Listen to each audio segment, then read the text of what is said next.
আজ আমি এক প্রবাসীর করুণ কাহিনী আপনাদের বলবো। আজিজের জন্ম এক দরিদ্র পরিবারে। ছোটবেলা থেকেই কষ্টের সঙ্গে। বাবা কৃষক, মা গৃহিণী। সংসারের টানাটানি লেগেই থাকে। স্বপ্ন ছিল লেখাপড়া করে ভালো কিছু করবে, কিন্তু অভাব তাকে অন্য পথে নিয়ে গেল। একদিন এক প্রবাসী বিদেশ থেকে এসে বলল, দুবাইয়ের রং মিস্ত্রির অনেক চাহিদা, গেলে কপাল খুলে যাবে। আজিজ সিদ্ধান্ত নিল সে দুবাই যাবে।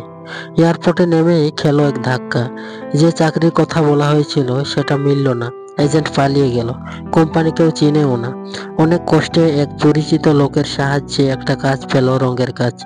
প্রতিদিন ভোর 6টায় কাজ শুরু, কখনো 12 ঘন্টা, কখনো 14 ঘন্টা। প্রচন্ড ঠান্ডায় ব্রাশ হাতে 10 তলা 20 তলা বিল্ডিং এর বাহিরে রশিতে ঝুলে কাজ করতে হয়। ঘর ভাড়া, খাবার, বেতন সব মিলিয়ে যা পায় তাতে দেশে টাকা পাঠানো তো দূরের কথা, নিজে চলাই মুশকিল। এ হলো আজিজের